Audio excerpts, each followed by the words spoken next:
relationship has been very good. That's what I will say. Oh, you really want me to discuss that now?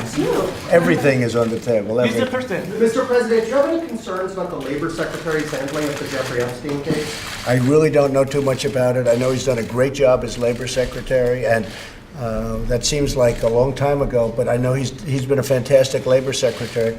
That's all I can really tell you about it. That's all I know What about it. about the charges against Bob Kraft? He's a friend of yours. Well, it's very sad. I was very surprised to see it. He's proclaimed his innocence totally, but I'm very surprised to see it. Mr. Have you President, spoken Mr. with Bill President, Barr Trade about Deal? the release of the Mueller report? Have you spoken No, I have about not. that? You've No, said nothing to him I have about it. not. Do you expect to? At some point, I guess I'll be talking about it, but you know the nice part? There was no collusion, there was no obstruction, there was no anything, so that's the nice part. There was no phone calls, no nothing. We have I won a race. You know why I won the race? Because I was a better candidate than she was, and had nothing to do with Russia. And everybody knows it's a hoax. It's one of the greatest hoaxes ever perpetrated on this country. So I look forward to seeing the report. If it's an honest report, it will say that. If it's not an honest report, it won't. Yeah, go Mr. ahead. President, you've been at this, and your teams have been at this trade deal for a long time. Yeah, well, Seems not a like long it's- time when you consider it's probably the biggest deal ever made. It seems like it's getting close to the finish line. At this point, when you boil it all down, do you believe it's more likely that a deal does happen or a deal doesn't happen? Well, I think I can speak for the United States. The question is an interesting one. Is it more likely that a deal happens or doesn't happen? Speaking for the United States, I would say it's probably more likely that a deal does happen. But that doesn't mean it's going to happen. Speaking for China, if you'd like to answer that question, you can. But I would say that it's more likely that a deal will happen. The fact that they're staying, and this is a very high delegation. This is a man who is revered all throughout China as the vice premier. So the fact that they're willing to stay for quite a bit longer period, doubling up the time, that means something. I think there's a good chance that it happens. Go ahead. Would you like to answer that question? Wait. Would you like to answer that question? Thank you, President. May I speak Chinese? Yes. Please speak Chinese, and you'll speak She louder. will help. Okay, They can't hear you. I will. 就是从中国来说呢，首先呢，我们认为发生的可能性是非常之大的，我们非常希望双方成功。 So, from China, we believe it is that. You have to speak louder. I'm sorry. From China, we believe that it is very likely that it will happen, and we hope that ultimately we'll have a deal. 中方愿意尽最大的努力。 And the Chinese side is ready to make our utmost effort. I think we both feel that way. I think we both feel that there's a very good chance that the deal will happen. Mr. President, on troops in Syria, why are you reversing course? I'm not reversing course. I have done something that nobody else has been able to do. In another short period of time, like ours, you'll be hearing hours and days, you'll be hearing about the caliphate. It's 100% defeated. Nobody's been able to say that. That doesn't mean there aren't some very bad people walking around and strapping on bombs and all of these things, but we've done a job that nobody else has been able to do. I heard Lindsey Graham this morning congratulating me on having defeated the caliphate, and frankly, I'm getting a lot of congratulations. At the same time, we can leave a small force along with others in the force, whether it's NATO troops or whoever it might be, so that it doesn't start up again. And I'm okay. It's a very small, tiny fraction of the people we have. And a lot of people like that idea, and I'm open to ideas. But the 2,500 people that we've had there will be going to different parts of the world. They may be going over to Iraq, where we have a very powerful base. A base that cost billions of dollars to build, frankly, and that we'll be using. But we have had tremendous success in defeating the caliphate. And now everybody's admitting, I did more in the last 3 or 4 weeks than people have done in years. And it's been very successful. But we want to make sure it stays that way. Yes, please. Tech transfers, going back to the trade deal, we've heard that you haven't made a whole lot of progress on the tech transfers. Do you want to Does talk about the transfer Does that tech? still have to be Yeah, part of the I'll let deal? Bob answer that. Go ahead, Bob. The answer is yes. It's one of the structural issues. It has to be done properly, and we've made a lot of progress on it. So whoever told you we weren't just didn't know what they were talking about. Mr. President, why haven't you condemned the North Carolina election fraud? This is a big story. The Republican candidate is calling for a new election. Why have you not condemned that, given you condemned other kinds of fraud? Well, I condemn any election fraud, and when I look at what's happened in California with the votes, when I look at what happened, as you know, there was just a case where They found 1 million fraudulent votes. When I look at what's happened in Texas, excuse me, when I look at what's happened in Texas, when I look at that catastrophe that took place in Florida, where the Republican candidates kept getting less and less and less and less, unfortunately, Rick Scott and Ron ended up winning their election, but it was disgraceful what happened there. So I look at a lot of different places all over the country. I condemn any voter fraud of any kind, whether it's Democrat or Republican. But when you look at some of the things that happened in California in particular, when you look at what's happened in Texas with all of those votes that they recently found were not exactly properly done, I condemn all of it, and that includes North Carolina. If anything, I guess they're going to be doing a final report, but I'd like to see the final report. But any form of election fraud, I condemn. Mr. Mr. President, President, when do you want to concerns have that meeting with President Xi, and do you expect to have that in Mar-a-Lago? Probably at Mar-a-Lago, probably fairly soon, during the month of March. Bob, do you have a date? Steve, do you have a date? We're planning it with your schedule, Mr. Okay, so we have 2 schedules, and we'll be planning that with the schedule. Do you have any concerns about Michael Cohen's testimony before No, Congress this no, week? no. Mr. President, are you still considering... Lawyer-client, but, he's taking his own chances. Where do you think stand with Huawei and ZTE? Would you still consider a ban? Well, ZTE paid a big fine of $1.2 billion, which nobody's ever even heard of before. And we want everybody to compete. And I guess it'll be somewhat of a subject that we're talking about here, Bob. We'll be talking about it. We may or may not include that in this deal, Include what? Would you drop criminal the charges? Huawei and ZTE. Would you drop criminal charges against Huawei as part of this deal? We're going to be discussing all of that during the course of the next couple of weeks, and we'll be talking to the U.S. attorneys, we'll be talking to the Attorney General, but we'll be making that decision. Right now, it's not something that we're discussing. Do you think that congressional Republicans will stick with you on your emergency declaration and vote against? Oh, I think they'll stick, yeah. Everybody knows we need border security, we need a wall. I think it's a very bad subject for the Democrats. We need a wall. We've apprehended more people than we have in many, many years. Apprehended, meaning we've gotten. With the wall, we wouldn't even have to apprehend them if we had the proper structure. It's costing us a lot of money with the military. We have a lot of military there. We have tremendous border control and border security there.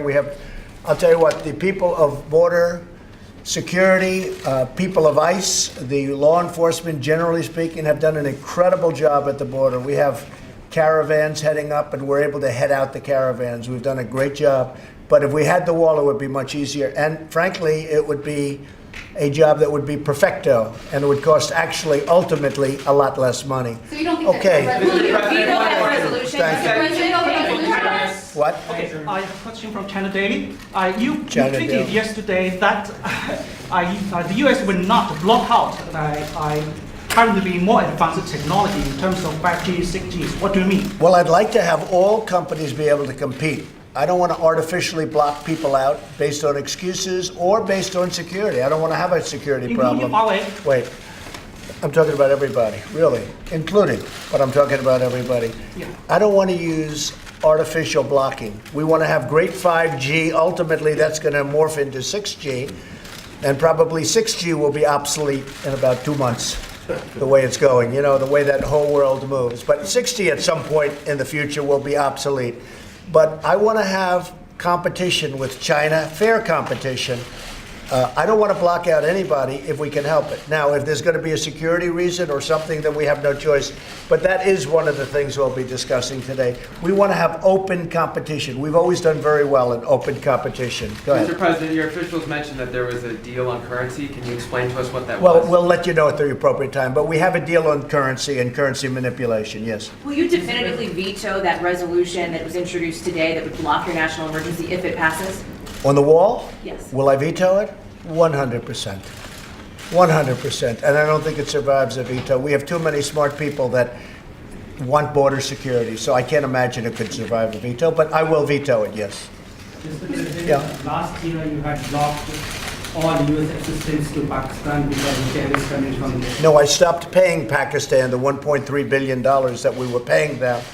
In the meantime, we may set up some meetings with Pakistan. Pakistan was taking very strong advantage of the United States under other presidents, and we were paying Pakistan $1.3 billion a year. I ended that payment to Pakistan because they weren't helping us in a way that they should have. And honestly, we've developed a much better relationship with Pakistan over the last short period of time than we had. But I ended the payment. We were paying Pakistan $1.3 billion a year.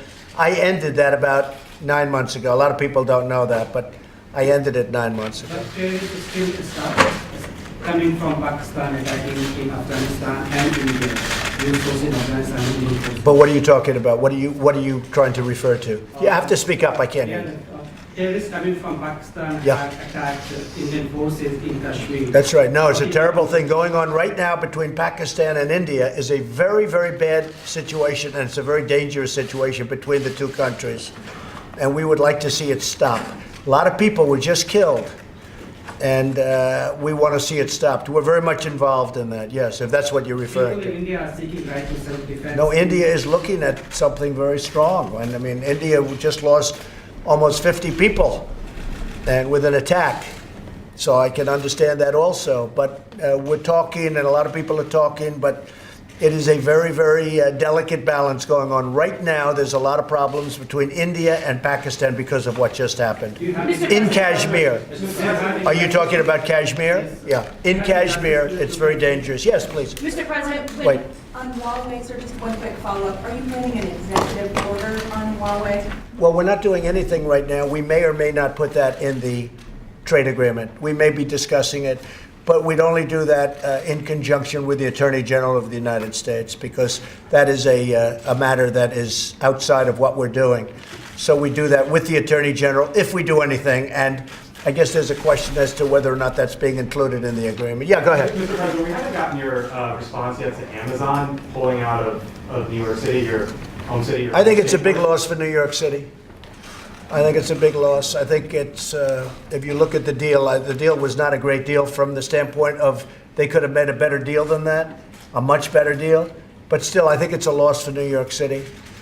And the $3 billion wasn't a check. It was a form of taxes over a period of time that now they'll never see, because, you know, they were going to take in a lot of jobs. They were going to take in a lot of taxes. So I think it's a big loss for New York City. It's the kind of thinking that our country's going to on the left, on the radical left, but ultimately it's not good for jobs and it's not good for the economy. But I think it was a big loss for New York City. I come from New York City. I love New York City. I think it was a big loss for New York City. Yes, sir. Mr. President, when were you briefed, sir, on the Coast Guard member who was arrested for threatening Democrats and other members of the I'm media? actually getting a very final briefing and a very complete briefing in about 2 hours And do you after have any this. thoughts on this man? I think it's a who shame. went after members of the Yeah, I think it's a very sad thing when a thing like that happens, and I've expressed that, but I'm actually getting a very complete briefing in about 2 hours. Do you think that you bear any responsibility for moderating your language when it comes to that? No, I don't. I think my language is very nice. Mr. President, on night Mr. President, Yes, from People's from Daily China. From China. Trade conflict has been 1 year, not negotiations going on. So what do you think? Who are you with in China? People's Daily China newspaper. People's Daily? Yeah. And then what do you think? The cooperation is still a good solution between? Great cooperation. Yeah. We have great cooperation both ways with China, and a lot of good things are happening. I mean, I think you see that. So many people every day, they are going to make a deal, they aren't going to make a deal, they don't know, they have no idea. It's fake news, you know, it's one of those things. Do they have fake news in China? I think so. But it's a question, are they going to make a deal? Aren't they? I think we have a very good chance of making a deal. But both parties want to make it a meaningful deal. We don't want to make a deal that doesn't. I can speak for the Vice Premier, I can speak for President Xi, I can speak for myself. Both parties want to make this a real deal. We want to make it a meaningful deal, not a deal that's done and doesn't mean anything. We want to make this a deal that's going to last for many, many years, and a deal that's going to be good for both countries. But we want to make it meaningful. Now, with that being said, China has the advantage of having many years of tremendous success at the expense of the United States. So they understand that. And I never blamed China for that. I blamed our past leaders. Our leaders have done a lousy job with trade. Our country lost $800 billion last year with trade generally. $800 billion. So the Vice Premier understands that. So this same agreement should have been made 20 years ago, not now. Because for 20 years, the United States has been really taken advantage of. And I'm not blaming China. We should have done the same thing to them. but we didn't do that. We had presidents that didn't do their job. You want to know the truth? We had presidents that did not do their job. Yeah, go. Will the MOUs be a long-term deal? How long would your MOUs stay? I think the MOU is going to be very short term. No, we expect to go into, I don't like MOUs because they don't mean anything. To me, they don't mean anything. I think you're better off just going into a document. I was never a fan of an MOU. So an MOU is a contract. It's the way trade agreements are generally used. People refer to it like it's a term sheet. It's not a term sheet. It's an actual contract between the two parties. Yes. A memorandum of understanding is a binding agreement between two people. And that's what we're talking about. It's detailed. It covers everything in great detail. It's just called a memorandum of understanding. It's a legal term. It's a contract. And would you think that that would be a very long-term deal, sir? Yes, I think so. Yes. Contracts last while they last. There's no term. They last while they last. Mr. President, on North Korea. By the way, I disagree. I think that a memorandum of understanding is not a contract to the extent that we want. We're doing a memorandum of understanding that will be put into a final contract, I assume. But to me, the final contract is really the thing, Bob, and I think you mean that too, is really the thing that means something. A memorandum of understanding is exactly that. It's a memorandum of what our understanding is. But to me, the contract is, the real question is, Bob, so we do a memorandum of understanding, which frankly, you could do or not do. I don't care if you do it or not. To me, it doesn't mean very much. But if you do a memorandum, how long will it take to put that into a final binding contract? From now on, we're not using the word memorandum of understanding anymore.